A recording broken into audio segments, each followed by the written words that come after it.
bit more about yourself. Hit the elevator pitch. Tell us what you do, all that stuff. Well, I'm a personal trainer here in Southern California. I've been doing it for a long time. I'm old. Um, but mainly my goals. I usually have people coming in who want to look better, get stronger, and online, I have people who want to do cool shit and learn more about the body. Usually trainers, some more cognitively, heady people. So yeah, uh, work with all types of people. I've done a lot of different training modalities myself. And right now, just trying to look good, feel good, and play well. There you go. What do you mean by play well? Just be able to jump into life, chaotic situation, pick up football game, wrestle, run around, play tag, just trying to be competent at enough at life, I guess, what it throws at me. I like that. That's something I've been trying to, especially like I just went through like a whole bodybuilding for the past year. I got super strong and jacked, which is nice, put on a lot of weight, but I feel like I've definitely lost some of that ability. If I were to jump into, like, I watch my dogs like playing outside, I'm like, I used to be able to just jump right into this and like run around with them and sprint immediately. And I'm like, I need to warm up a little bit. Yeah, got to do some cars now. I got to do some cars. I need to do something. I got to spend 5 minutes on each hip before I can take off. Yeah. Wait for this 30-minute routine. Then I'm going to jump in there. And then I'm ready to go. So. But no, that's something I've always, or that I really liked, especially about your message lately, especially on Instagram, is it's helped me, get back to some of the basics, I think, when it comes to training. And that's something I value a lot, is that ability to just, like you said, play, right? Go ahead. Yeah. I was going to ask you why do you think you lost that ability? How I look at it is there's time constraints on the gym, what you want to do. And I see a popular thing now is concurrent training, like shoving everything inside of training sessions to get everything. And it's all a trade-off, So for me, that play, just to be more specific, is I make sure I have play in my life to maintain play as well, right? So I am chasing people around playing tag. Like, you got dogs, you could be playing with your dog, saying for a walk. That right there in itself will create adaptations, and kind of, you won't lose it if you keep doing it. So I just wanted to bring that up, that a lot of people are trying to do everything in their hour gym session a few times a week. That might not be the best investment of energy, when you could just have a fun social hobby, which has so much more goodies in it for human beings than just the physical part. Yeah. No, you hit the nail on the head. I'm guilty. I literally just made this program because I want to do like a little bit of a cut right now. And that's a fair point, especially working online. So all I do now is online training. So I am more sedentary. I'm probably like the most sedentary trainer you could see right now. And so I definitely am having to compartmentalize a lot of that. And with it being wintertime, that's a tough part as well. So I guess in some ways, for me to get some of that play aspect, like one of my goals right now is to start getting back into just trail running with my dogs. Right. And so just go out there, a little bit of chaos in some ways. Yeah, it's compartmentalize. Can't say that word, but it's in that 1 hour, 45 minutes I am running. But that's just, I guess, kind of how I'm having to currently build it out, because I am just every hour on the hour. having to look at it in that way. But I want to make that transition soon, hopefully, because I think I need it to definitely get back into that. Someone just looks at me the wrong way and it's like, oh, we're playing tag. Like it's on. Right. It's on, we can your just friend wrestle. from 10 years ago shows up. Says Exactly. Well, and it's funny too, because even in some of the old, like other training gyms I used to work at, like when it was downtime, we were just doing stupid shit, right? Like Bosu ball, pistol, barbell, like whatever we could do just to like show off and mess around, right? Hell yeah. And that was a ton of fun. And that's something, dude, I miss that. That is one thing I despise about online training that is like kind of taking this stuff away, is like having that situation, or I won't call it a situation, but in some ways it's a blessing to just, hang out and move. Oh yeah. Broing out is the best. Yeah. Right.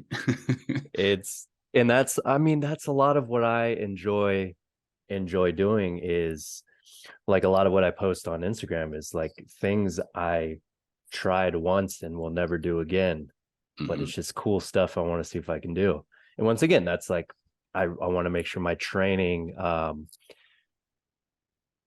creates the ability to try things and fail, but hopefully walk away safely and have fun with it. So yeah, but that's what it's all about, just throwing out, having fun, boys challenging each other, ego lifting. It's all good. Right. No, I think, and that's what I love about your content, man. It's always a good reminder that like life is just an experiment, right? And we have these vessels to just get out there and like just move and enjoy and take up space in some ways.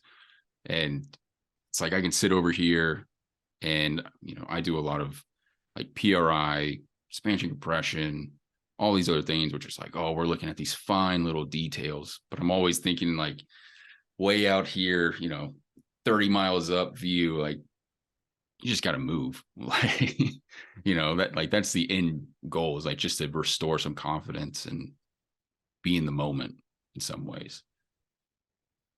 Yeah. I think all models try to elicit action towards that, right? Through their own constraints. And I think the main thing is make sure that they're producing results, right? That's all that matters in the end. I was just telling someone the downside, I guess, going too extreme, maybe into the mechanistic, theoretical, these models, is that you start serving the model and you actually decondition and detrain yourself and go further away from the goals that you were looking for in the first place. And you adopted kind of the assessment of the model as the goal, when it's like, no, that's just taking metrics to help you get to your own goal, whatever that might be. Right. So yeah, that's where the art of how do you use the tool, because they're all potentially great, useful tools in different contexts. Have you done that personally, like deconditioned yourself? Well, I've deconditioned clients. I've messed up. Yeah, and I've made all the mistakes in the book, on all different ends of the spectrum. But yeah, I've taken things, got so excited intellectually about something, put it into practice, and experientially it wasn't enjoyable for clients. It didn't line up with their goals. It was taking time away from what they wanted to do. In the end, it didn't help them get closer to those things, just because, I said they needed 20 more degrees of internal rotation, blah, blah, blah. That really didn't mean anything long-term. And now I might even question if that's a good thing at all. Like, do we want that? Like, we need a really good reason to go out of our way to make that the training. So yeah, I learned the hard way with my clients. Yeah. I think we all do, right? Like it's easy again. Like I talked to Joel Smith, and he kept using this word like atomize. It's like you just atomize, atomize, atomize, and everything gets just like smaller and smaller and smaller. And then you look, and like you said, you're in this hole, and then the client's like, "What are we even doing?" Like, have they lost the weight? Have they gotten any faster? Like, Yeah. probably not. I think in rehab we can get away with that a little bit more. But even then, when you look at it from a what is actually pain, it's like, except for surgeries, of course, like surgeries, that's a whole nother thing, or like acute injuries. But chronic pain, for example, like we don't even know what the hell that is. Like, and so what I'm finding is just 9 times out of 10, it's just beliefs behind whatever they think is the problem. Right. Mm-hmm. And so it's like, man, maybe if I can get it moving a little bit more for a client, like that'll make their belief that it's, and like they gain some confidence, they get a foothold, and then they start moving and moving and moving in the right direction. And then it's like, all right, hopefully, like now we're putting weight on a bar or something. Like that's how I think of it now. And yeah, and them getting better at the task, getting stronger, feeling more confident does have that psychological Mm-hmm. effect, which might be the thing they need. It's maybe they need a hug and whatever. But yeah, I think physicality is a great way because it's a felt sensation. Mm-hmm. And now we're predictive machines. So now when they look around their environment and they know, oh, I have more control and power, I'm stronger, that makes a big difference on how they perceive their bodies and their capabilities. So yeah, I think that's, yeah, going back to rehab, it's like it all works in a sense, right? You Mm-hmm. just need to get people moving, feel better moving, more competent moving. And yeah, what a weird industry we're in, right? Like It it really is, and I feel like it's getting more and more complicated. But again, that's like, I like people like Kyle Dobbs and Matt Domney, and they're always talking about like principle based, like what's the principles, what are you actually trying to freaking do? And like I remember taking their stuff or their course, and I was like, oh man, this is a huge slap in the face, like a wake up call. What am I actually doing and trying to get people, like, what is it about? Right. And but it's hard when you get, I know for like the clientele and people that are probably even listening to this that I have, it's like they see the YouTube videos, they think of all this stuff, and it's like, well, it has to be just that one thing. Like I'm looking for that silver bullet to solve all my problems. And it's like, man, I'm just curious, like when will sort of like as coaches, I think we need to do better and just uh, rehab professionals of explaining this stuff, but it's hard when it's so gray and soupy and there's so much out there. But then too, it's like from a consumer aspect, like point of view, I think the education that's out there, I mean, it just takes time for it to sink in, but they need to be better consumers in some ways. yeah, I don't know if it'll ever get better. I just think it's a human nature, right? Like You know, talking personally, when you adopt, so when you get the tool that you wield in the gym or the office, um you have to come up and justify it to your clients with a narrative that comes from the ideology of the system. You get caught, your identity is caught up now with the system. And even if you wanted to go against that, it's very hard. Like there's a lot of personal growth in, I think, the journey of becoming like a coach in a sense, because you have to look on like, what are my beliefs? What's the narratives I'm putting out onto my clients? Am I able to question and critically think myself? And I think it's a journey, and it's people are always going to look for confidence in people who know the way. I know how the body works. I know the solution.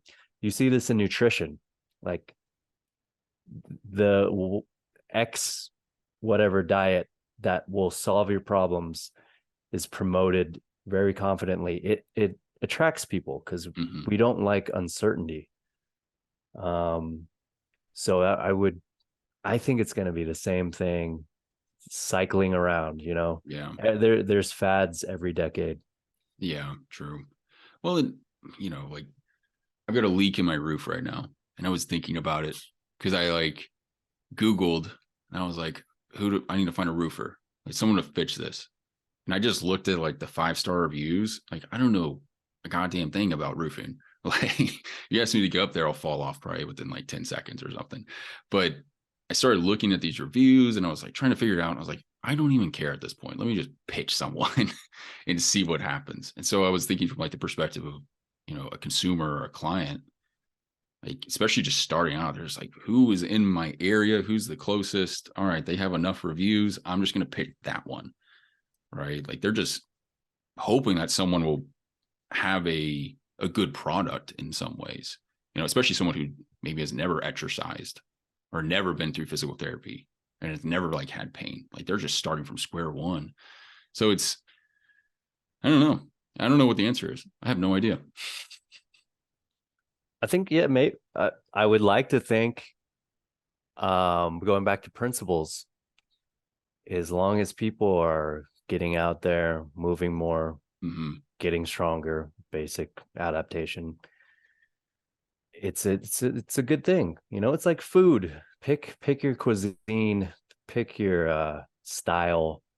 They all have the basic energy nutrients, and you go eat and you enjoy it, and you do it with friends.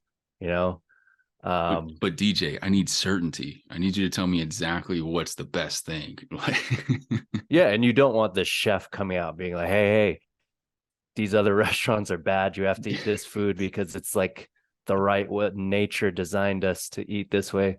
You don't want to do that. You're eating for the experience, and that's how I look at movement a lot now. Is like, man, it's about meaning and experience more than it is about biomechanics, right? Like all these things are assist the larger picture, which is like, you know, pick something you enjoy, do what feels good, listen to your body. Mhm. It's all a journey in the end. Exactly. I would add on what keeps you stronger when you're old. Like that's probably my only other thing that like I look at from a principle standpoint. And that's why that was probably one of my biggest things working with geriatrics and like nursing homes. It's like there's just such a huge discrepancy between those who are active and worked out and took care of themselves and those that didn't. And so that became like a huge, I was like, man, is this PRI drill really going to get someone strong or like make someone better and like value fitness longer in the long term? Or again, can I sell this as more of like a supplement to that, to where I can put muscle mass or, strength, or just even give someone like like find that 30 minutes a day to freaking work out or at least move their body. Right. So that was a big change in how I looked at some of this stuff. But yeah. So when you are working with a geriatric population, what does that look like? What do you find effective for getting them bought in, I guess? Oh, well, so at that point in that setting, they're not necessarily bought in as much as they are angry that I'm having to make them move. A lot of them, some people really value, they're like, okay, this is my time. Like, I got an hour, I'm going to get the most out of this. And those are probably the people that really don't need, like, when I'm talking about this population, it's like a nursing facility, um, geriatrics, or people that are pretty sick, they need physical therapy to help them meet their baseline activities of daily living, right? So maybe that's just walking with their walker to the TV room, like, or something like that, right? Mm-hmm. But yeah, some people they love it. They want to be on the physical therapy schedule nonstop, and it's great working with them. That's a very small percentage, I would say. Whereas like the people who really do need to get back to that baseline, it's probably like 10, 15 minutes of just arguing with them to convince them to do this stuff. And you get some buy-in at the end of the day. They love like the little new step. It's like this little, I don't know if you're familiar with that, but it's like a stepping machine of some sort. Yeah, what's And that called? Elliptical machine? Is that what it's called? imagine an elliptical, but in a recumbent position. Oh, okay. Right. So it like steps their feet and they can move their arms. They like that.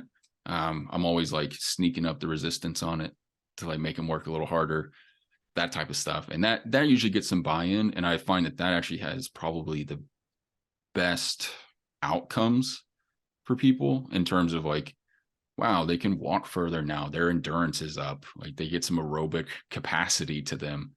And I think that's way better. I'd rather put someone on that for 20 minutes than make them do like open chain, like leg extensions and stuff like that. So that's what I find useful. Yeah, nice. That good bang for your buck right there. Yeah. But at the same time, it's also like justifying that to insurance companies and being like, well, I sat here for 20 minutes with someone, like they should probably just be doing this on their own. Like, do they need supervision at this point? Okay. Yeah. How hard? So you can game that. What are they? Is someone's actually looking at that, trying to?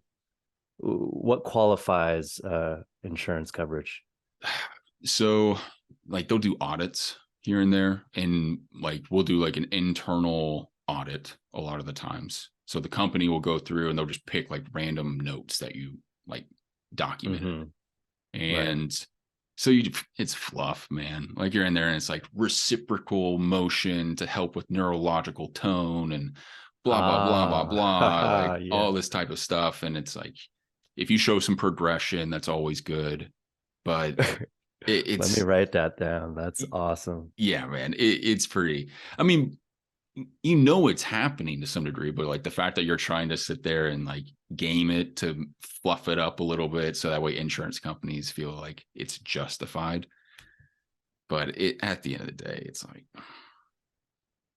I'd want to know how, like, you could take some, well, we do that. That's what we do in yeah. fitness, is you could take something like walking and be like, okay, we're working on the gait cycle and we're gonna like, you could go so in depth Mm-hmm. on any activity, which is, yeah, it's beautiful. Like I love learning about that stuff and I love exploring it. But it's so just I'm imagining being a client coming in and you step into this world, this mechanistic world. It's just, I'm amazed. It's a beautiful time to be alive. Yeah.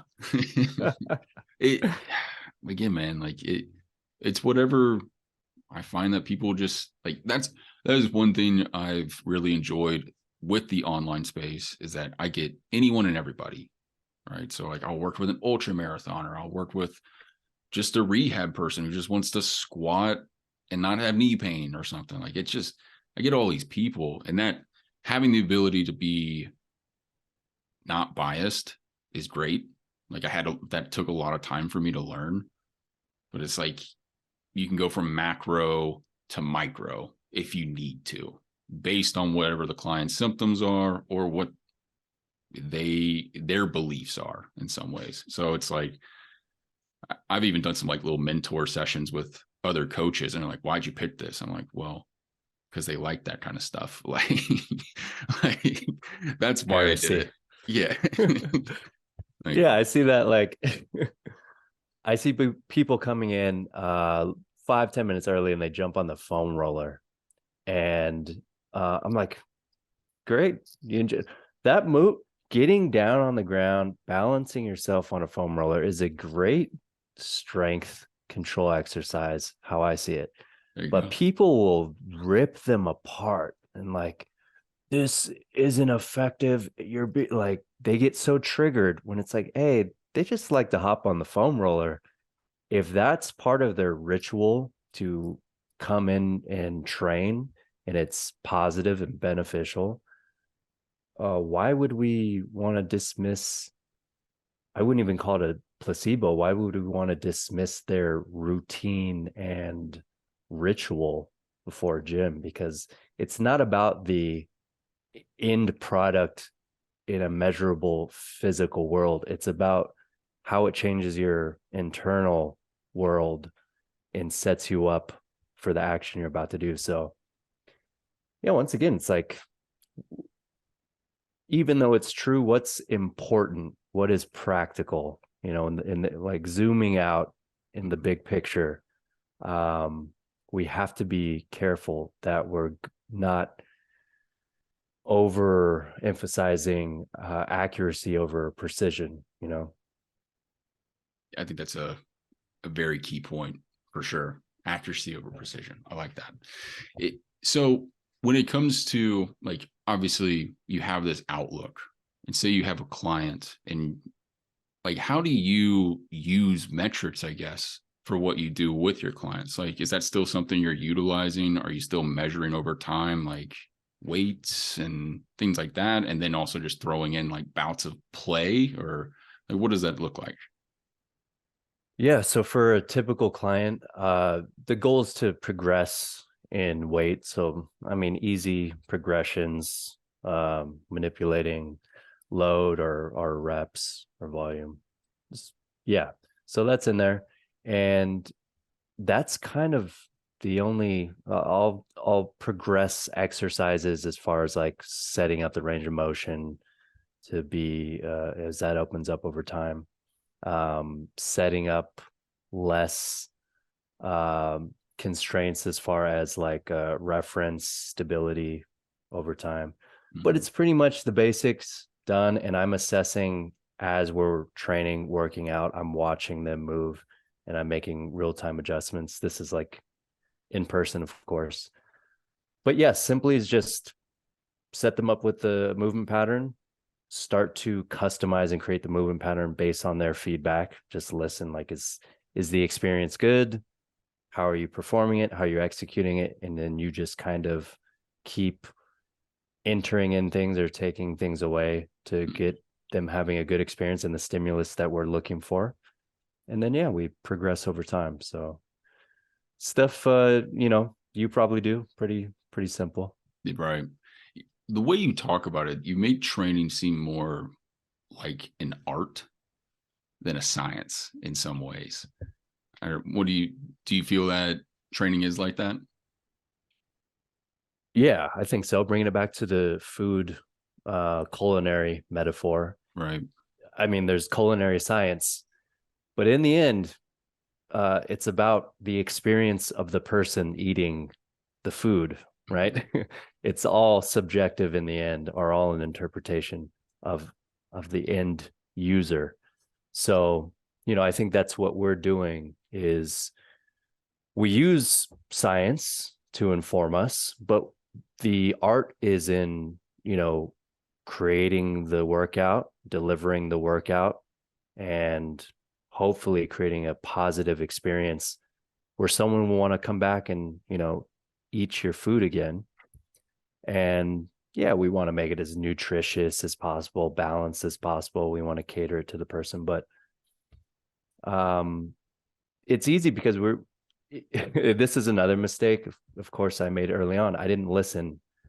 I wasn't listening. I had the way in my head, and I was trying to cram my clients into the way I had. Now it's like just communication skills, listening, getting feedback, asking questions.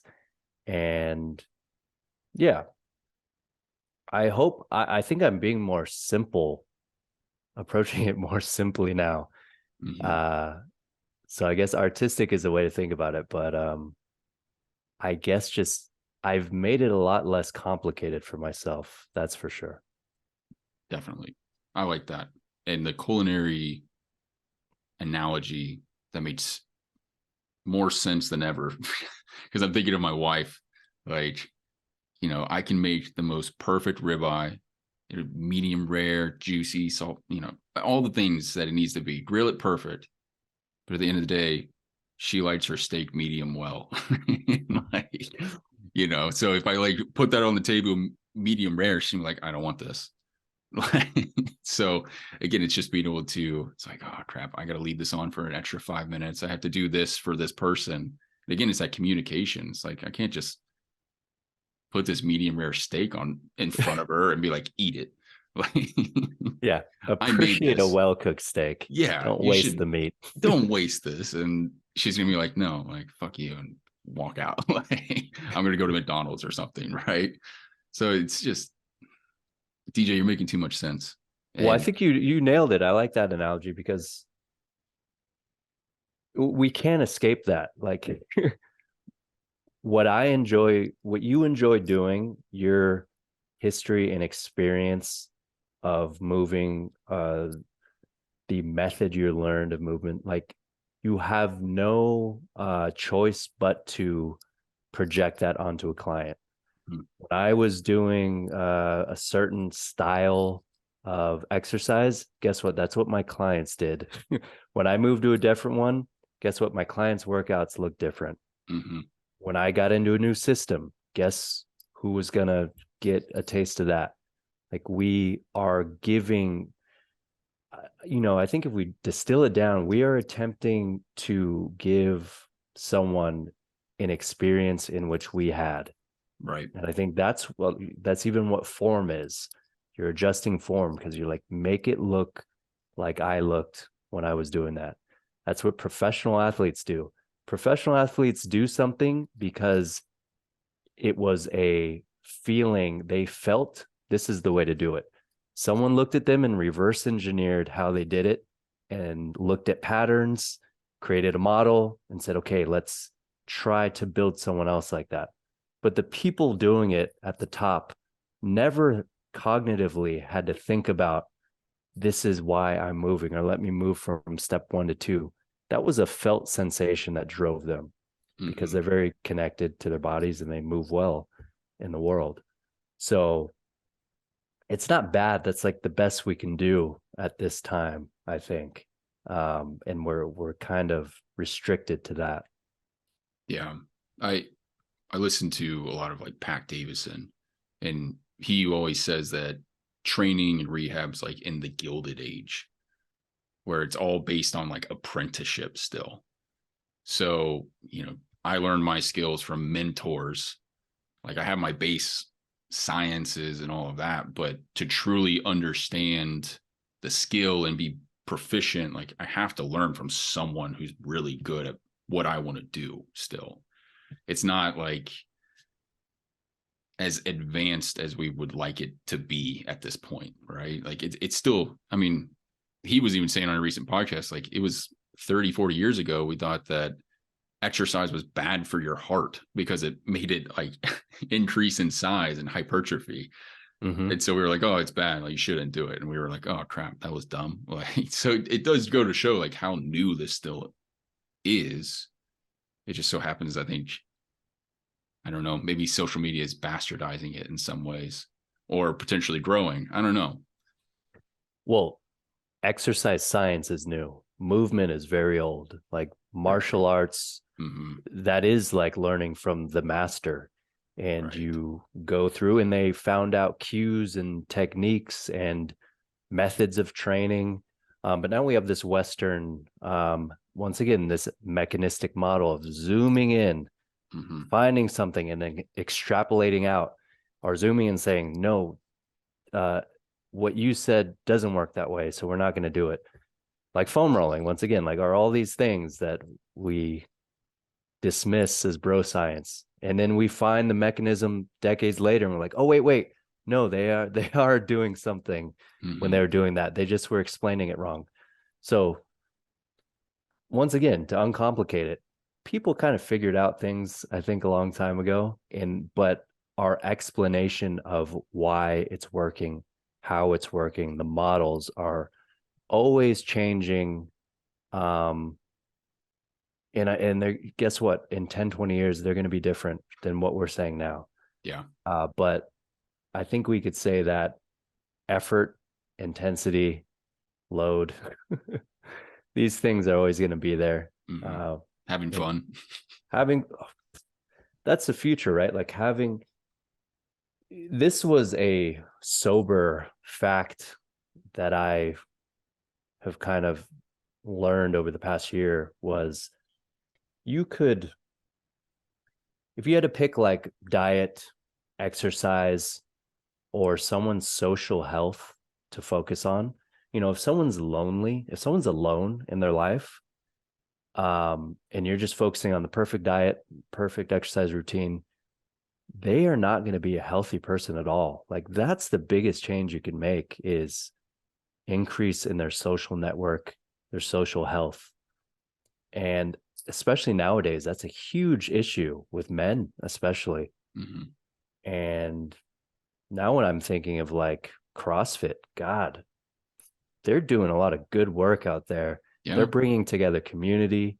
They're doing group training, being synchronized with other people on a task is you get a lot of endorphins doing that. Like that's a good you Mm-hmm. get a lot of goodies doing that. So yeah, I think we need to, once again, you could pick apart like, oh, that's training's dumb because it's not efficient or optimal in XYZ, whatever your metric is you're measuring. But there's always one you're going to find that, oh, there's a reason people enjoy it and they come back to it and people have a smile on their face. So we shouldn't dismiss that either.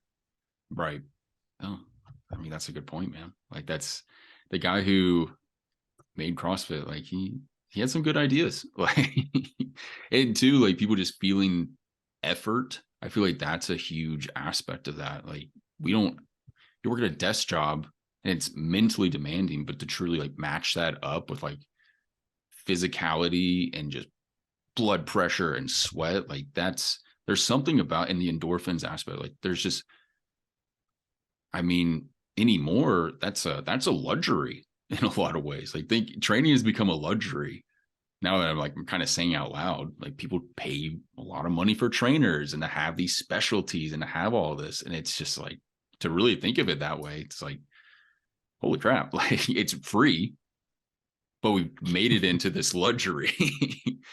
I don't I don't know. Yeah.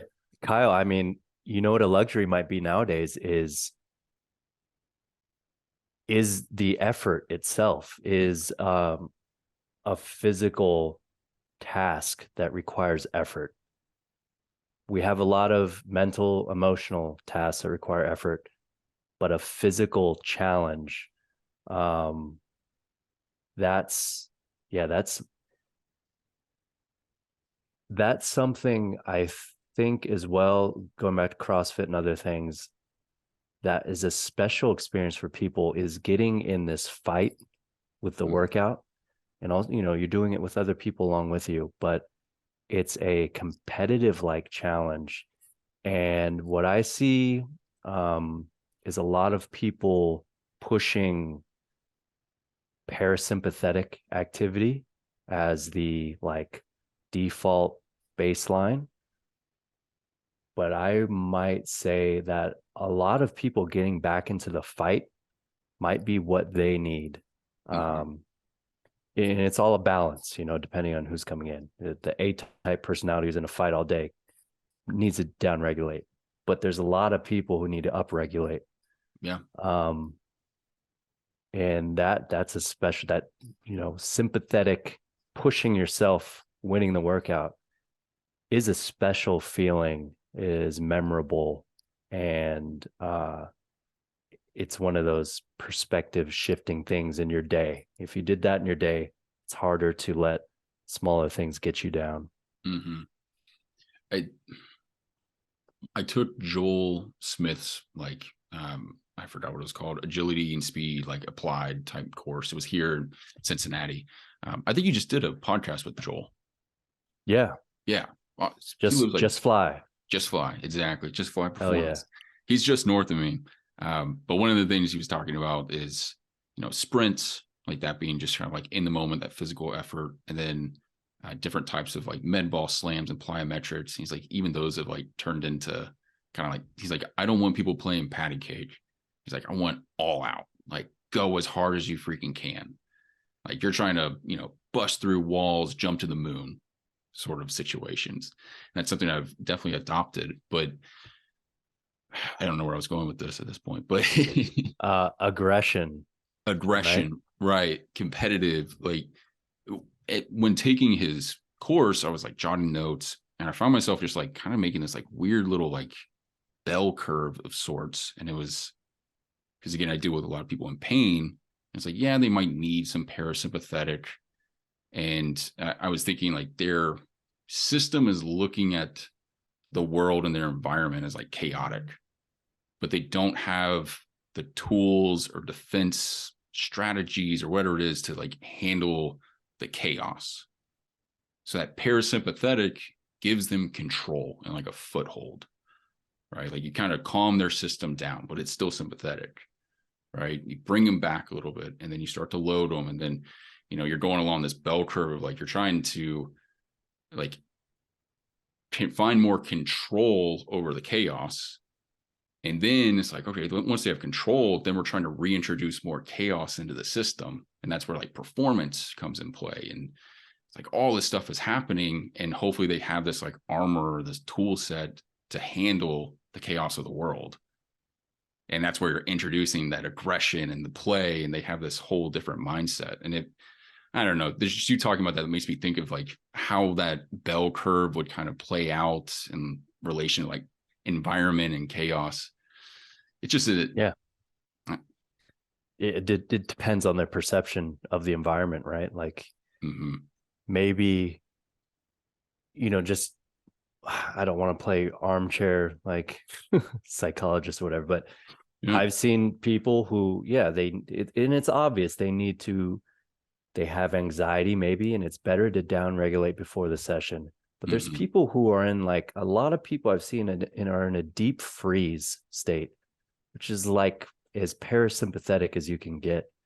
And they need to be brought out of that and a little bit of that adrenaline and like pushing themselves is what they needed to get out of that state and that funk. And yeah, that's two different directions for two different individuals, but I think we intuitively kind of can see that in someone, and someone could feel that, in themselves as and there's people bounce back between that, kind of manic and more depressed state. But go ahead. I guess the way I would think of that is maybe they're not stuck in parasympathetic, but like almost like a bandwidth of parasympathetic sympathetic, like their bandwidth has just been like shrunken down. Like they just don't have a lot of like bandwidth or capacity in some way. So that's where like in training, it's like you should be able to do both, but I want you to be able to like hit as much as you possibly can. So it's like maybe you need to push one way or the other first just to gain some ground, and then it's like see which way they can go. Like whatever, which I don't care which way works, like whatever it is, like go that way for a little bit and then try to go the other way. Like, I don't know. That's just kind of my 2 cents. Yeah. I mean, that's how I see it, is you have this window of tolerance and you want to get them back inside the tolerance window. Yeah. And then you want to increase the edges, increase the boundaries and make that window bigger. But yeah, definitely. So when you have a client come in to get them out of that parasympathetic funk, you just look them in the eyes and you're like, run. Like you start chasing after them to play tag, or like well, I mean, we go into the workout and we listen. We just listen. It's, once again, it's very simple. You do what you can do that day. I'm not screaming at anyone. I'm not pushing anyone. And I think it's just like exposure training, as they get more comfortable and as they know I think a lot of people I've seen come in who've had previous experience in training, fitness, they come in with a lot of baggage about, I don't like that movement or that exercise. And then when you ask them about it, they say, there's pain involved, there's hesitation, there's doubt involved. And you realize they're like, yeah, because I'm doing it wrong, or I'm not good at it, or they were told how they moved wasn't good or was dangerous. There's like a lot of nocebo wrapped up and how they view and perceive the movement.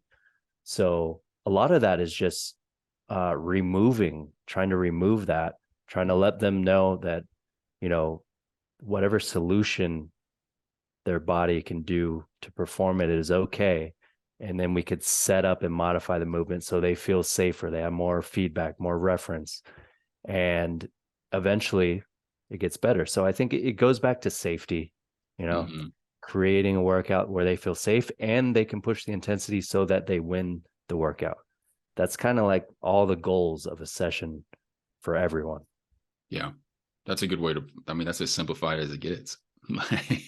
That's perfect for any other trainers listening. Like I would adopt that for sure. Where do you think, I think a lot of that nocebo and doubt, and again, you obviously like there's pain and stuff, but I feel like that's just like a deep rooted, like people don't want to waste their time. And I don't know, I'm curious what you think, but like they want to do efficient things, especially like Western culture. It's like everything has to be optimized. You know, you have to take advantage of this minute, this next 5 minutes. So I'm going to do X thing. And I'm also biased. Like I'm thinking from a business perspective and like what I do as well. But a lot of people, they want to take advantage of their time. They don't want to waste it. So it can express itself in different ways. And then those beliefs start to like pile on. I'm curious what you think. Let me see if I understood that. So you're saying people are trying to, because there's a time constraint, they want to invest in the most optimal and efficient way for someone's Yes. session. And by time constraint, I mean like they only have so long to live. So they want to do what's best at all times. And so they create uncertainty and doubt, or they believe other professionals that who are clearly taking advantage of that. They're saying, well, that's a waste of your time. That's a waste of your time. Don't foam roll. Does that make sense? Right. Yeah, I see what you're saying. So I guess zooming out on that, there's, like you see on social media, there's a lot of myth busting, right? And like, this way is better than this way, or don't waste your time. Yeah, it's all about efficiency. And I think it's good, like, to think about, but I think it's not communicated well.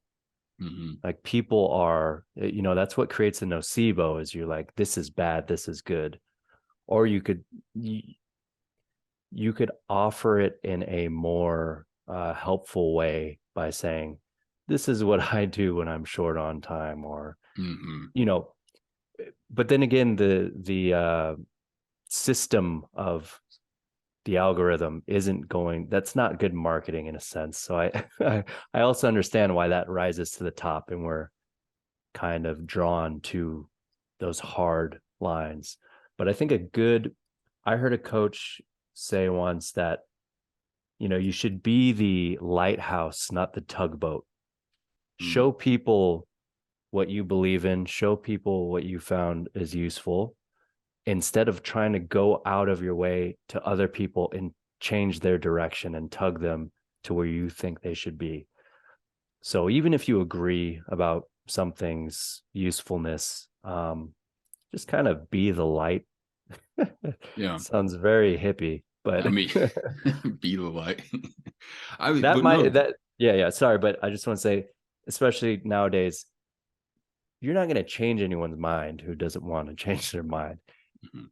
But you can have people interested, and you can be an example yourself. I think that's the way to change the minds of people in the best way.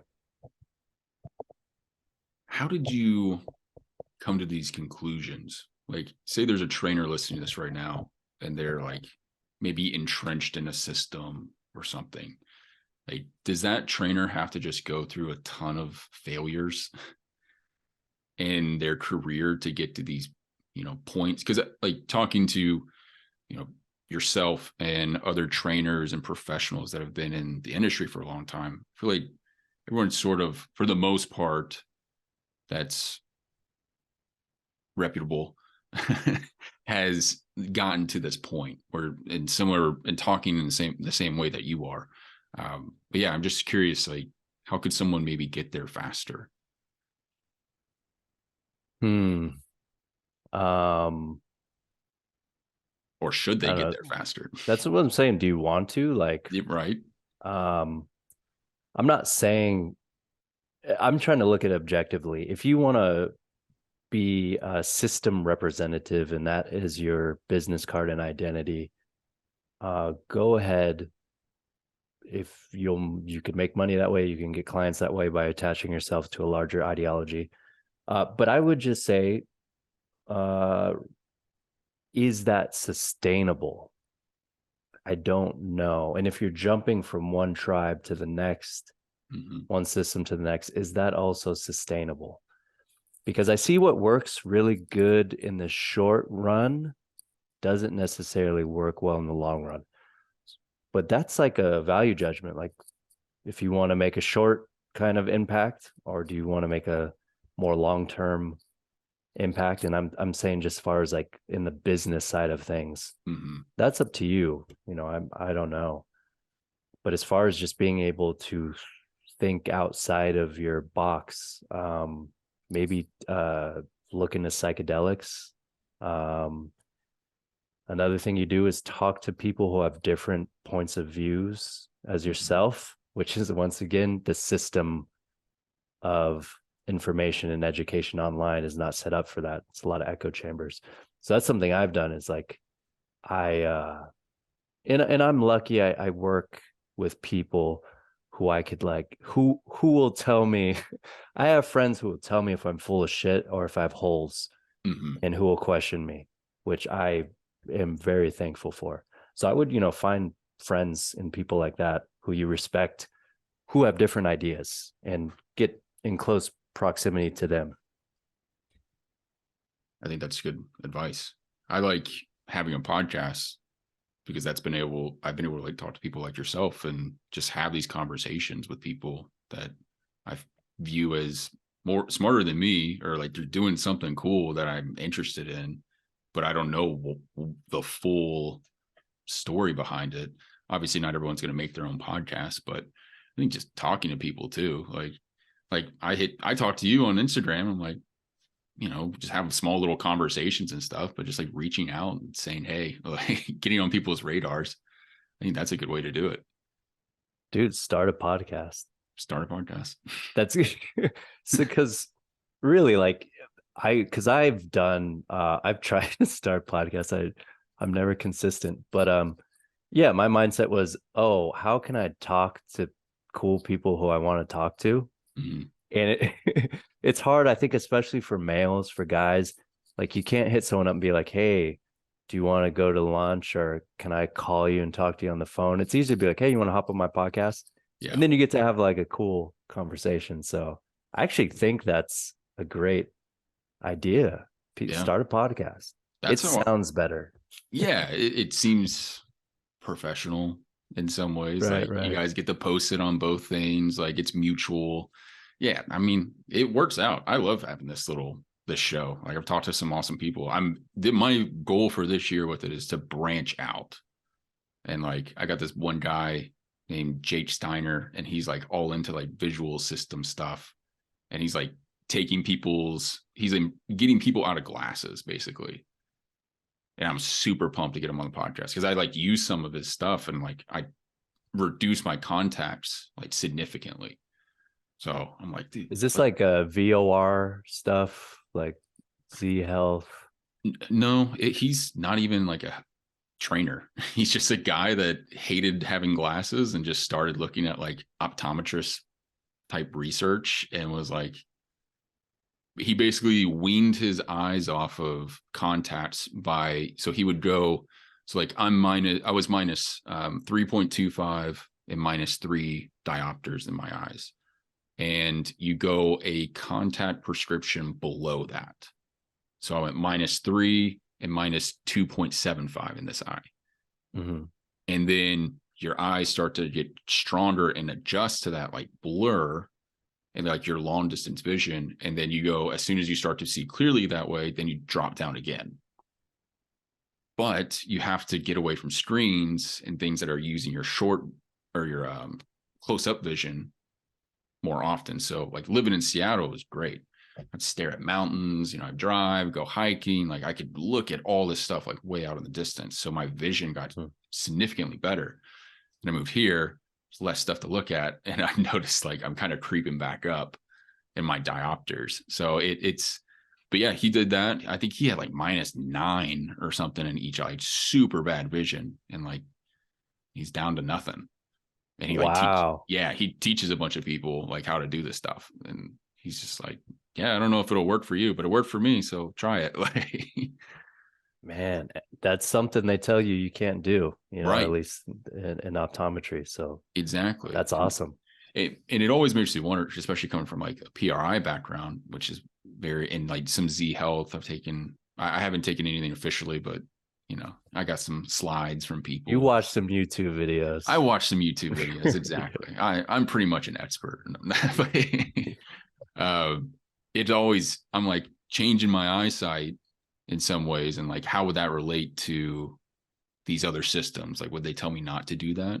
Like maybe my eyes are there for a reason. I don't know. It's just interesting. Who knows? Well, and that actually gets into one of the original questions that I had for you before we went on this huge tirade of talking about just training and methodologies and all that stuff. But talking about like jaw training and neck training, I think is absolutely fascinating, because that's something like I don't want to have a pencil neck, but I've talked to a lot of people in different systems, and they're like, don't touch your neck. Like, you shouldn't train your neck. It should just be natural. Like, let it do its thing. Train everything around it. And I personally think, I don't like that. I want every part of me to be as strong as possible. But I don't know. I'm curious, your thoughts and where you got some of the ideas that you had to do some of the jaw and the neck training that you do. Yeah, people are very triggered by the neck and face and mouth stuff. Yeah, that's weird. It's like you wouldn't treat any other joint of your body like that, where it's like we can't load it.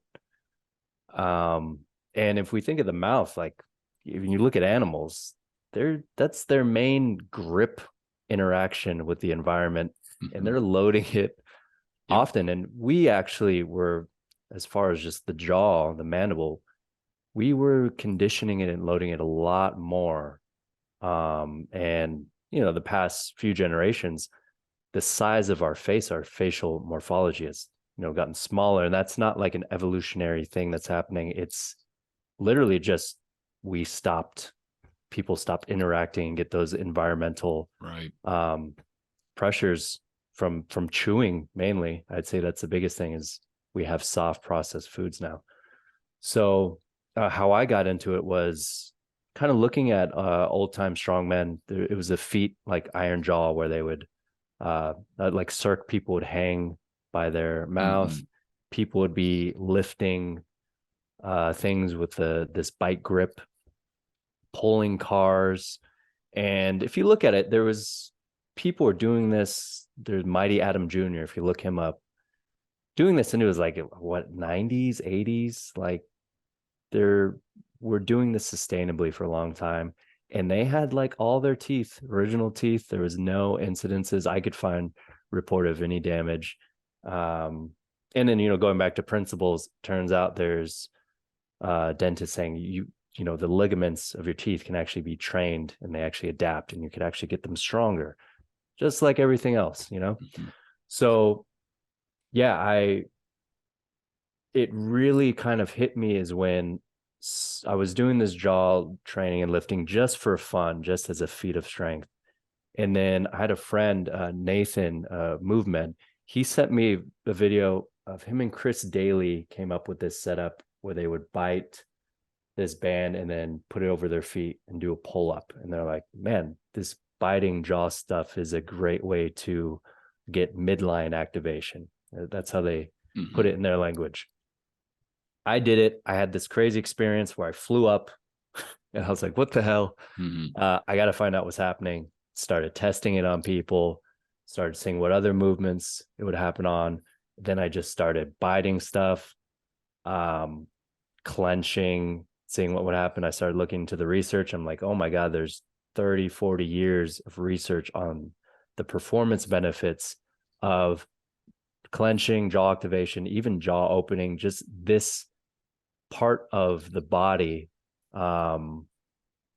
that increases force output, rate of force development, all these other things.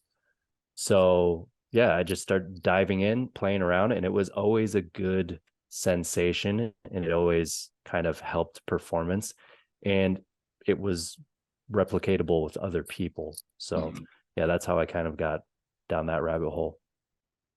What were some other so I've heard you talk about the pull-ups, but were there other lifts that you would do that you found shot up as well? Yeah, anything. Well, with that band around the mouth and the feet, you have to be stationary. So anything really in the sagittal plane, internal torque movements, it just makes them all better. You're just a lot more connected, tied together, a lot more stability, I guess you could say. Do you think that's like a sympathetic output, kind of like biting down hard, or is that more? I would think so. I'd say bias is parasympathetic. Really? Yeah. So there's studies showing wearing a mouthpiece like decreases heart rate. All these things, if you try it, it will decrease the perceived effort output. Chewing gum as well is a parasympathetic activity. So yeah, it might be something with that, but how I see it is, yeah, it just internal torque wise, which biases parasympathetic. Yeah, all those things make the movement easier, and I would say a bit calmer. Now, like opening your mouth maximally, which you see in Olympic weightlifting, that I see as a sympathetic activity. So how I kind of view it is, this hub of the body of input, the jaw, which is very expressive, which you'll see in sports everywhere. People are mouth open, yelling during things. People are clenching, going down during things. Different strategies of the jaw emerge depending on the activity. And I think more internal torque, more, those activities tend to be mouth closed, more explosive, sympathetic, aggressive, talking about like throws and slams and stuff like that, jumps Open can chain. be. Yeah, those you'll see a lot of times, mouth open, almost like a roar. And yeah, I think it's a pattern that lines up. And what I'm would like to see is, hey, can we then utilize that to make what we're doing or the intent behind what we're doing even better? Because we do that with other things. Like we teach bracing, we teach all these cues, tear the bar apart. We're trying to bias the system. And this is a very easy way to bias. If you look at the CAP research, concurrent activation potentiation, which is like using hands or using Valsalva maneuver, using these things to kind of create more output through the system, braces, if you want to say. One of the best, most effective ones is to utilize a jaw to do that. So yeah, it makes sense to me. It's a little more proximal structure than like the hands, which are way out here. That we don't have two of them. There's one right here near the midline. So I think it's an easy point of access to manipulate your state, your output, your movement. Alex Effer, I'm not sure if you're familiar with him. He's a good friend of mine, but he would always reference like the jaw is like the hip of the cranium. So if you think of that, like this area, like everything you're saying, it makes sense to me. And I think it's definitely an area of like, I don't understand. Like, I remember you made a post about it, and this guy, like the first comment, there weren't that many people that comment. And the first thing he said, look up bruxism. And I was like, dude, like, why is he already freaking out about this? Like the jaw training. It's like, would you think of any other muscle, like you said, in that same way, like it causing some of these problems? And again, like you said, it's just people freak out about it. Yeah, I mean, and look at the experiment you're doing with your eyes. Like Mhm. a lot of people would probably think that isn't smart, Yeah. but our body has intelligence. Our body will adapt. And yes, anything you do, you could, the magic is in the dose. You Mhm. could go overboard on anything. And people are like, what about like jaw clenching? They assume that's not good because of like chronic jaw clenching or teeth Right. grinding. I'm like, but if you take that line of logic to any other body part, it's like we shouldn't train. If you're clenching your fists all day, we shouldn't do grip work because we should overdo it. Like you got to put it in the right context. So yeah, I feel like it's just a sensitive issue. When people see visually like biting something and lifting weight, which honestly, I've done heavy bite training, Mhm. lifting things. The teeth and the jaw itself are not the limiter. The neck is the limiter, right? Like Mhm. you don't have to worry about the teeth if you're biting it properly at all. But yeah, people imagine and put themselves in that situation, and the experience they have in their head is probably negative because what is novel and new and unknown is usually a negative. Like people don't like the unknown, right? Mhm. I think that's just the main thing is it's new, Yeah. it's different. But like you said, it's the same. It's still part of your body. It's still going to behave the same way as any other part. And you using the grip example, if someone has had a surgery and they can't move their hand, it's not like we should just stop using that hand, right? Like we get them to move and they train their grip, or even like stroke patients, like we would make them move. Like they would have like this increase in tone, basically, like especially if it was on this side, their arm would come up. And it's like, oh, don't, like we freak out as like PTs, or I'm a PTA, but in physical therapy, if we see someone who starts to get into that position, we're like, no, we have to move this body part. We have to get this to open up because it'll get stuck there without movement. So I think of this jaw and the clenching that people are afraid of, maybe they need to clinch more and get stronger. And that might free up the jaw in some ways. And that's been my argument, because I had someone I was talking to and I was like, what do you think about this? Like, do you think that increased hypertrophy around the airway, like would that restrict the airway and maybe cause like an sleep apnea? Or using again bruxism, like training the jaw to bite down, like would that cause bruxism? And then it's like my my scared self is like, yeah, that would cause, like that makes sense to me, that I'm going to restrict my airway. Oh no, I can't do that. But then you start thinking about it and sort of go a little bit deeper, and it's like, well, again, it's just another part of your body. Like your body doesn't want to restrict that airway. Yeah, even that, like if you look at studies on sleep apnea, they'll say they measure the circumference of the neck and they find that as a correlation with that. But they don't mention, I guess it's because they think airway and neck and they measure that. Mm-hmm. But the correlation is just as strong with body fat, with abdominal fat. And a lot of Mm-hmm. the mechanisms they're saying is like the actual caving in on the diaphragm Right. of that is causing it.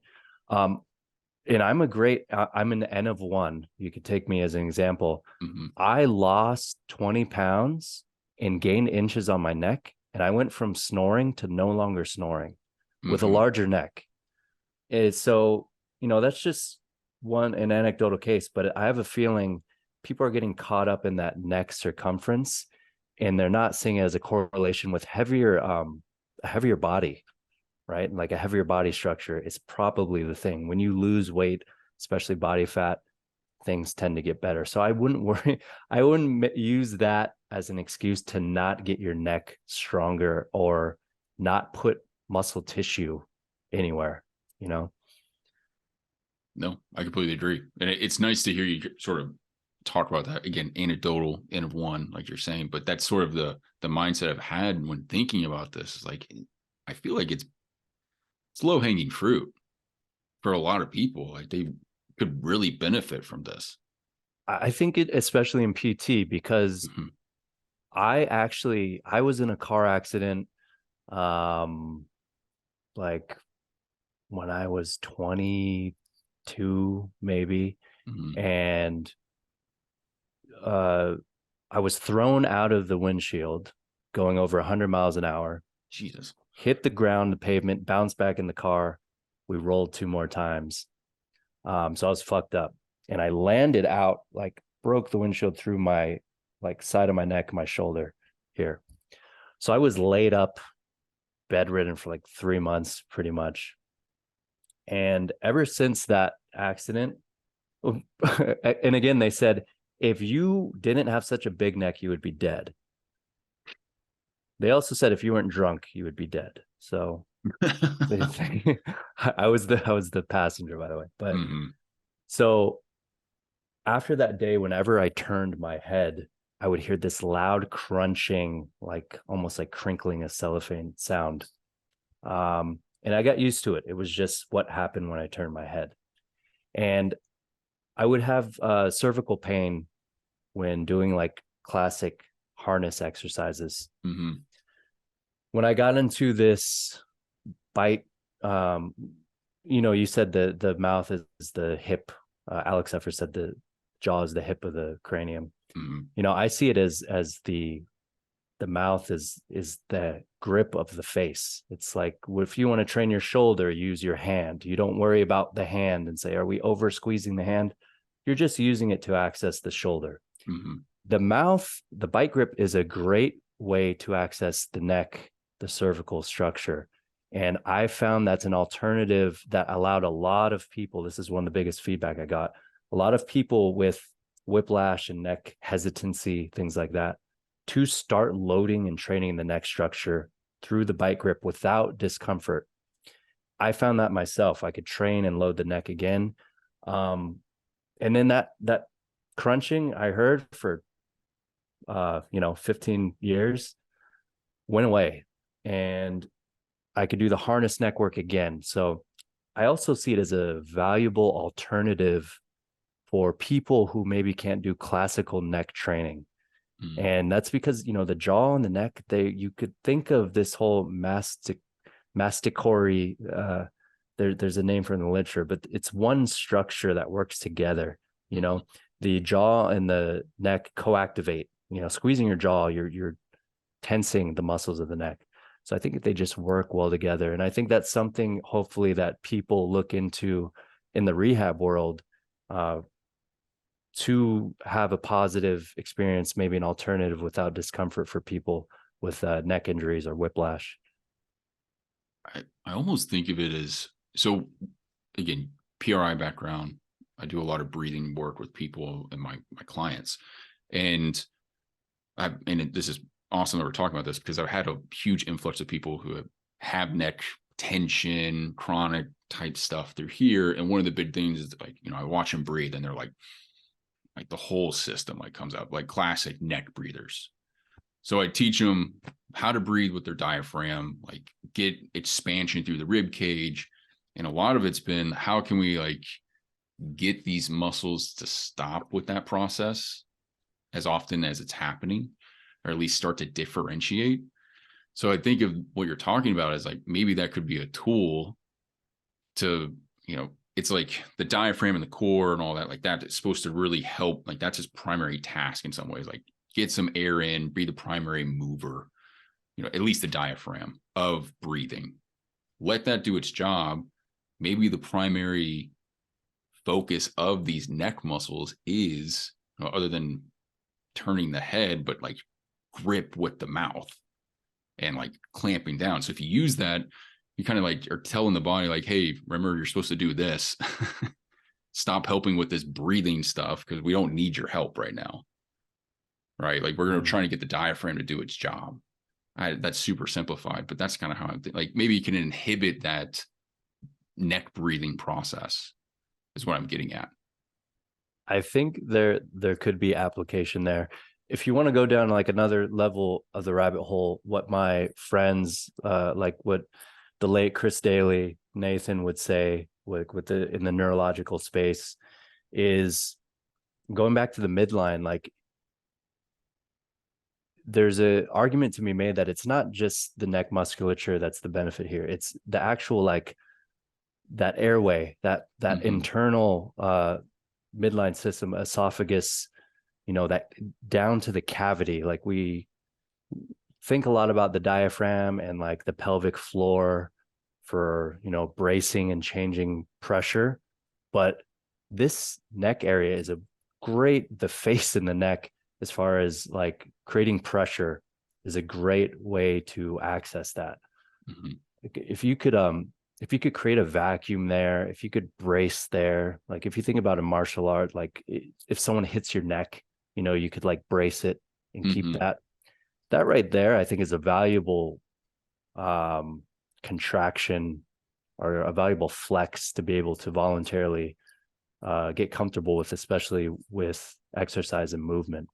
And it does, like, whenever you change the structure of the jaw, you will orient the structure of your spine and all the structures below it, right? And vice versa, right? Once again, it's just an easy access point to change things in the system. And I think, yeah, what you're saying is there might be something there. I would love to hear if you play around with it. I'm just thinking of like, I'm sure you've done a 90-90 hip lift, right? Like something like that. But like biting on a towel with your tongue pressing against the roof of your mouth, which is parasympathetic, as you read, and then having someone maybe just like nasal breathe in that position, doing the PRI breathing, like that. I'm definitely going to try this, like just see what the hell it does. But it might be something to play around with. So yeah, even the stuff we do with the band, where you're putting that band through the back of the mouth, and that's like a loaded weight for the tongue to drive up against. Right. So it could be intense, but at a low level, yeah, I think it will be it's parasympathetic for sure. And even I don't actually see these people, but I help with the process of like people who get like their tongue ties removed and all of that. And I'm super excited to like talk to some myofunctional therapists and be like, hey, you should load the jaw, like, because a lot of myofunctional therapy is just tongue. Like they don't really do much with the jaw at all. Well, they do it passively too, with like mouth guards or hardware. Right. Like, let me see if let me see if I could shift your head an inch, centimeter this way, and your jaw forward this way. I mean, it's the same as with like orthopedics and like changing the height of someone's shoe to correct their posture. So yeah, I am biased to think about it as, hey, let's just strengthen and work the structure through range of motion. Yeah, no, I totally agree. And it's like, would you rather have how should I say this? A constant or a constraint, right? That's not part of your body, just constantly there in the environment, or would you rather have more movement and strength in the environment? Right? Like most people would look at that heel lift in the shoe and be like, I don't want that. But yet we're throwing all this stuff in our mouth. Right? It's crazy to think of it. And I mean, it's not crazy. Like when you actually dissect it and you start thinking about it, it's like, we should be doing this like yesterday and look like training the jaw. Yeah, it's valuable. I think it's valuable. I don't think you have to do it. But if people are selling machines online to do tibialis raises, that's a little ass muscle. Like, why not spend time on the jaw and neck? But I mean, I'm not one of those people to say you have to train every single piece of the body. But I think if you're, a fighter, it's valuable. I think maybe as an alternative in rehab to access training the neck, it's valuable. And I think aesthetically, if you just want more muscle there, and visually, especially for men, it's a pro-social aesthetic to have. And you could do like mewing exercises all day, or maybe you just load it like we do traditional strength exercises for the rest of the body. I think it's effective. Well, and if you think of the, like you said, the amount of actual force that this can handle, right? It's not like this is thick, right? Like the muscles might be small, but like from the bone perspective, like it's got a lot of leverage. And if you also look at every other mammal and animal in general, like they all use it, like you said. So it's like, why are we that much different? You know, if you get in a fight and it comes down to it, like you're probably going to try to bite someone if you can or something, like if they really got a hold of you, and you're Yeah. probably not going to think twice about your airway or like And everyone does this since they're kids. You have a bottle or a bag you're trying to open. You can't do it with your hands, so you immediately try to tear it open with you're gripping it with your teeth, and then you're moving your head to tear it away. That's intuitive for many right. people. So I think that, that says something too. Like um, we know it's a useful we interact with the world a lot with our hands, Mm-hmm. and our feet. But I think naturally, the mouth is another big interaction with the world. Right. Well, I'm thinking of the stupid looking dummy guy that has like the neurological, like where you mainly sense your body, and it's Yeah, like, the homunculus. yes, Yeah. exactly. And like it's the face. Yeah, the In big the ass hand. tongue. Yeah. Yeah, huge tongue like that. I mean, Lips. Yep. dude, it's making I mean, think lips, like right. that suction. That's one of the first things Mm-hmm. we're doing when we come into the world, is that's our mode of getting nutrients and resources, is just hard sucking for a long time. Um, so yeah, that, I mean, it's an important, our brain thinks it's important, has a lot of real estate Mm-hmm. dedicated to it. So I guess my only other question I have about it would then just be like the strength of someone's teeth in that regard. So, like, have in your experience in doing this, again, we're treating this as n equals one, but like, have you ever been worried about your teeth and like one of them getting loose and pulling out or something? No, I think that's it's again, it's something visually from the outside you would expect, but Mm-hmm. once people try it, the teeth is not the limiting factor. It's actually, yeah, I wouldn't be worried about the teeth unless you did heavyweight improperly. Like, Yeah. improperly means like you have like your two front teeth on it with a lot of weight. But if Right. you have a full bite with like full occlusion down, it's not like, you never deadlift and worry about breaking your fingers, right? True. It's exactly like that. Mm-hmm. I'm more worried about like eating an olive and there being like a seed in the pit, or falling and chipping my tooth, but definitely not a proper bite. I I think like I said, this, if you look back in the 50s, this was a huge strongman feat. Like, they Mm-hmm. used to sell these mouthpieces that you would load up to people because it was so popular. Not one incident of anyone damaging the teeth. And if you, like I said, I talked to dentists who say technically you're strengthening the ligaments Mm-hmm. in the gums that hold the teeth. So yeah, it's not putting too much pressure on the teeth. Right. So where does someone start? So like I'm starting a new program. I have some basic neck movements I'm putting in there just to start loading it up. I got a harness. Like, what would you do? Someone's just starting out. And they want to train their neck. Neck and bite. Or yeah, we'll go from there. Yeah, if you want to train your neck and bite together, then I would recommend people starting with a cable, light resistance. That way you can kind of set up the angle and use, a towel, something you're comfortable biting. And yeah, you just do flexion, extension, and rotation. Yeah. Easy peasy.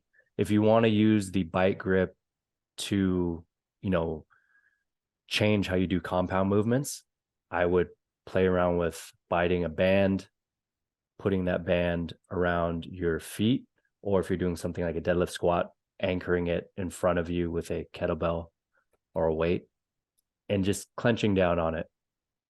in seeing how the experience changes. That's Mhm. actually how I teach people a lot now is, if they're doing, say, a ring row or TRX pull up, I'll have them bite their t-shirt, put it in their mouth and bite it. And bam, that just changes their alignment, how they orient their structure through the exercise. And then I take it away because I don't want them to rely on it. And I say, okay, did you feel how you did that? Recreate it on the next one. And then it just gives them that reference point of what to feel and what I'm looking for. And it's better than, once again, cognitively trying to input choreographed form cues in there where they have to overthink. So Right. yeah, I like to use it in those situations too. I remember listening to a podcast and I was doing that, like biting down on my shirts when I was doing like bench press and a couple of things, and it felt nice. One thing is like my shirts were too small, so I would pull them up and my belly would hang out. So I was like, oh man, I need to buy bigger t-shirts. So I'm gonna go buy some XLs and I'm gonna give this a shot myself. Kyle, I think you should go with it. It's that 90s football player look where you have the cut off there. There we Midriff. go. Just biting on a t-shirt. Let them know. Let them know when you walk in the gym. Hey man, every time I walk into Crunch Fitness, this is that guy. Yeah. Like You're getting thrown out. Yeah. What do you think about all right, so there's two tools out there. So one I've seen is like the pacifier looking thing that people would like put in there. Are you familiar with that? The Jazzercise. The Jazzercise. Have you tried that? Or like, you think that's something that's valuable? Sure. Yeah. I tried one of them that went in the back of the teeth. I think the Jazzercise is in the front. Right. Yeah, I think it could be valuable. I personally like to use mastic gum, which is pretty cheap, and you get a more kind of natural chewing motion, and it does the same thing. So it's just a piece of gum. Yeah, it's a gum. So it's a resin taken from the mastic tree. I think from like Greece, and it's very hard. So you like have to chew, and it will always retain that kind of toughness, and you could reuse the piece of gum. Wow. So what's it taste like tree resin. It's beautiful. Yeah, I love it. So I recommend for that because it's cheap, cheaper than those products. And you get to actually, it's task oriented. You are chewing a piece of thing instead of doing this weird motion with a plastic thing in your mouth. But yeah. What about like, I think they're called the iron neck, or from like the thing Joe Rogan talked about, like you put it on your head. Yeah. Do you think there's any value to that potentially? Or I would love it. I'll save up money and ask Santa to get that for me for Christmas. I would love to try one of them. They look great. Yeah. My thing is, you could do the same thing with a towel and a cable stacked for free. So once again, that's what I recommend to people, and that's what I do. I'm sure the product is great, and yeah, looks like it works, but you have to pay what, $400 for it. So it was on sale for $250 recently. So you get jump on that. Yeah. So I think the bands are sold discount separately. Code Rogan. Yeah. Rogan and Move You, I think, is the other one that pushes it. So that's the thing. Yeah, they Jazzercise DM me and they're like, hey, we want to send you these things. When you're getting free stuff thrown at you and you like it, it's easy to say, yeah. But I'm thinking, do people want to buy that when there's a cheaper option? I'd rather go with the cheaper, more practical option. Right. I know. I'm like thinking about it, I'm like, maybe I should just, get boned in ribeyes all the time and just like gnaw on that thing for 2 hours straight or something and see like beef jerky. Hey, there you go. That's a good one. I didn't even think about that. Yeah. I mean, there's people who would chew steaks and be sore the next day. Yeah. In their jaw. And I don't think that's normal from a historical standpoint in our diet, you know. What about people that smile so much and they're sore? I have that. Yeah, that happens to Okay. me. I think that's just because I think there's like That- historical, like people have said like they've laughed so much that their like face hurts. yeah. And you can see that through history, but like you're saying, people who eat a steak and they're sore, like I don't know if that's it. I've never read anything like that. Well, I think people ate much tougher foods. Right. If you go back far enough, we were chomp. That's one of the things that fire gave us, right? Is we didn't Mm-hmm. have to sit there, especially through like plant materials and just chew. If you look at other great apes like chimps, they spend so much of the day just chewing Gosh, all like day, a right? panda. Like, That's all they do, right? That's mm-hmm. all they do. And that's why their face, that's one of the differences when you look at the skulls is okay, this thing is chewing all day. So we have fire and process to some extent after that food, but we took it to the nth level recently with processed foods, and we're getting less of an input in the structure. So yeah, I think especially we're having some mismatch diseases. I'm not sure how many people had TMJ back then. Who knows? Who knows if it's related? But it's probably a good idea to put input where we evolved to have input. Do you think there is anything here for, say, like hard gainers or the more like they have a skeletal structure that's more linky, I would say, like myself, where they find it hard to, put weight on the bar and lift at more intense levels? Do you think this is a gateway for them or like a kind of a secret weapon? Hmm. I mean, I don't want to make too bold of a claim. I might just say it can influence the rest of the structure, right? Mm-hmm. Going back to uh, bracing the diaphragm, pelvic floor, Valsalva maneuver, this could be a structure. If you look at anyone who has big lifts, they have a big neck, big deadlift, big neck, and they don't necessarily do isolated neck training. So Mm-hmm. that's telling you that this structure is involved and there's a lot of tension and force going through it during compound lifts. So I think that might be a bottleneck or weak link that if you bring up or give feedback to, yes, maybe it can contribute to the system in a better way, maybe for some people. Mm-hmm. It's interesting. I'm definitely going to play around with this. I'm curious to see what it'll do with my training and kind of adding some of that. So, like I said, I'm going to buy some XL t-shirts, go in the gym and start chomping down on them. See what I get change wise.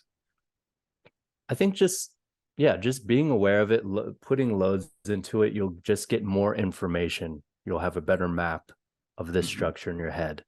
I think that's something we're missing. I think jujitsu and wrestlers, jujitsu athletes have a really good map of their head, chin, in space. Yeah. Something that's changed just from loading it up more and doing it is I used to be like a chin tucker Mm-hmm. a lot just because that was culturally ingrained in me through fitness. And now I'm more of a chin pointer. I just orient it differently when I'm Mm-hmm. moving, when I'm exercising, um, when I'm doing body weight things. Like you kind of lead with your head Yeah. in a sense, like the horns control the bull, right? It steers the bull. I lead myself differently now. And I'm not saying this isn't like this is how you should move now. It's that I just have a different relationship to this structure after um introducing load to it and strengthening it. Well, it's working as an appendage. You keep saying that this is like the grip of the face, right? So you naturally have strength through it, like, and you're even talking about wrestlers and jujitsu, like they use it to move their opponent around a lot of times. Like they're moving their neck and their head to try to find leverages. So in thinking of people who, from a pain perspective, who have this area that's injured, what do? They can't rotate their neck. They move their whole body, like, so it only made sense that you would use that as like that to me sounds like a robust system, right? Something that can move well and take advantage of space around it. It's not defensive and scared. Right. Yeah. And once again, I think it's beneficial for everyone to just create a better connection and relationship to their whole body. And this is one that stands out as something maybe people neglect or have, that, like you said, defensive relationship with.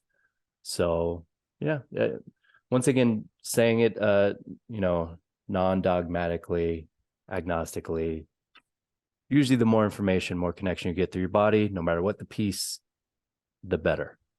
Definitely. I like it, man. Well, I appreciate you. I think we're getting over on time. I definitely missed my client. That's okay. But I already sent him a message, but we got into it. We almost took the full 2 hours. DJ, I appreciate you coming on the show, man. Where can we find you on social media, your products, share that with us. Yeah. Kyle, this was awesome. Thanks for having me on. If you want to see more of my stuff, you can go on Instagram, and I have a link tree that's at Strong Camps. My website is danielmurakami.com, and that's all my stuff. There we go, man. Thank you all for listening, and we will see you all in the next one.